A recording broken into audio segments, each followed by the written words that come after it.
इसमें गड़बड़ी का देखिए, सबसे पहले तो जो भर्तियों में गड़बड़ी हुई है इसके तमाम सबूत सामने आए हैं। और जब से नई सरकार बनी है, भाजपा जब विपक्ष में थी तो बहुत सारे वादे करती थी और मैंने खुद कई बार इस बात को उठाया कि जो आरपीएससी है उसका एक पूरा मूलचूत उसका पुनर्गठन होना चाहिए। तमाम तरह के आरोप लग रहे हैं, लोग जेलों में बंद हैं, उसका संचालन करने का जो तरीका है वो पारदर्शी रहा नहीं। वो एग्जाम्स में पेपर लीक होना, नौकरियों में धांधलीबाजी होना, सब लोग मांग कर रहे थे कि जब कमेटी बैठी, कमेटी ने कहा रद्द होनी चाहिए, सरकार के मंत्री कहे रद्द होनी चाहिए, सारे आंकड़े आपके पास है, तथ्य, तो ऐसी क्या मजबूरी है, क्या व्यवस्था है कि आप नहीं करना चाहते? लोगों को न्याय मिले, ईमानदारी से बच्चे जो पढ़ाई करते हैं उनके साथ धोखा ना हो, इस बात के सब पक्षदार हैं और सब मांग करते हैं। लेकिन सरकार की न जाने क्या मजबूरियां हैं और जो भी आरोप किसी पे लगते हैं तो मुझे लगता है कि सरकार की जिम्मेदारी है कि उसका स्पष्टीकरण मिलना चाहिए। आपको याद होगा जब हमारी सरकार केंद्र में थी, यूपीए सरकार थी, तो किसी मंत्री पे अगर जहाँ आरोप भी लगता था तो सोनिया गांधी जी एक नैतिकता के आधार पर लोगों को इस्तीफा देती थी, चाहे वो बंसल जी हों, चाहे शशि थरूर जी हों या बाकी लोग हों। और अब कोर्ट के निर्णय जो सामने आ रहे हैं, कॉमनवेल्थ गेम्स पर आरोप लगाया था, CWC घोटाला कहा गया था, कथित घोटाला, कोर्ट ने कहा कि ये मामला चलान करने लायक ही नहीं है, सिरे से खारिज करते हैं। लेकिन बावजूद उसके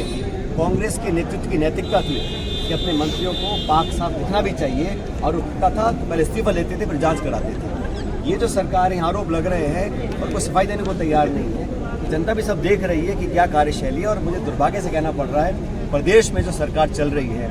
ये सिर्फ नौकरशाह को चला रहे हैं और जो सरकार के भी मंत्री और विधायक हैं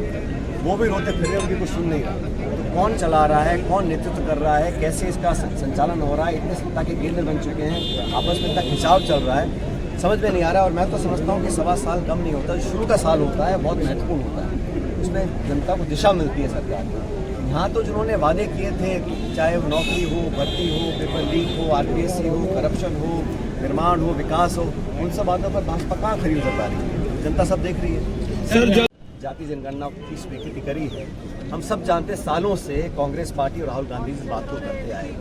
और हमने अपनी कार्य समिति के रेजोल्यूशन में कहा है, हमने प्रस्ताव पारित किया है कि ये जो जाति जनगणना है ये मात्र लोगों की जाति पूछने का सवाल नहीं होना चाहिए। आप एक कॉलम जोड़ दें और जातियों के संख्या बल इकट्ठा करें, वो हमारा उद्देश्य नहीं है। हमारा उद्देश्य है कि पूरे देश में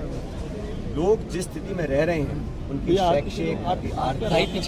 क्या परिस्थितियां हैं, सरकार का कितना लाभ उनको मिल पा रहा है, नहीं मिल पा रहा है, क्या है, उनके परिवार वो लोग किस हालात में जीवन व्यतीत कर रहे हैं, उसका पूरा विश्लेषण और जो सवाल पूछे जाएँ, जो डाटा इकट्ठा किया है, चाहे वो पारदर्शी हो और समयबद्ध तरीके से काम किया जाना चाहिए। प्रधानमंत्री जी ने कहा था, सरकार ने ऐलान किया महिला आरक्षण का, कब घोषणा करी, कब लागू होगा, लेकिन ये जनगणना जो है ये समय सीमा तय कर होनी चाहिए। और हम चाहते हैं कि पूरी, जैसा राहुल गांधी जी ने कहा, एक एक्सरे हो जाए, हमें पता पड़े कहाँ किस हालात में कैसे लोग रह रहे हैं, ताकि जो नीति निर्माण हो, जो बजट आवंटन हो, जो योजनाएं हों, वो लोगों तक सही समय पहुंच सकें। कई जगह अब सरकारें जो घोषणा करती हैं उसका कोई साइंटिफिक आधार नहीं है, मनमाने तरीके से लोग इसको इतना बजट, इसको इतना पैसा, जब पूरा विश्लेषण हमारे पास होगा, डाटा हमारे पास होगा, तो हम जाके सही लोगों तक पहुंच सकते हैं, उनकी भागीदारी सुनिश्चित कर सकते हैं। इसको लेकर हम लोगों ने प्रस्ताव पारित किया कि बिना समय खोए, ये जुमले देने की आदत भाजपा सरकार को है, तो हम लोगों की मांग पर, जनता के दबाव में, कांग्रेस के आग्रह पर हमारी लगातार मांग रही, राहुल गांधी जी ने यात्रा जो की थी, भारत जोड़ो यात्रा, उसमें प्रमुख मांग ये थी कि लोगों की गिनती हो, पता पड़े लोग किस हालत में रह रहे हैं, ताकि उन तक सार्थक मदद हम देने में कामयाब हो सके। हमने 2 प्रस्ताव पारित किए थे। मैं उम्मीद करता हूं कि भारत सरकार ये जो जनगणना है, और मुझे आश्चर्य होता है साथियों, भाजपा के तमाम नेता, कार्यकर्ता, मंत्री, मुख्यमंत्री मजाक उड़ाते थे,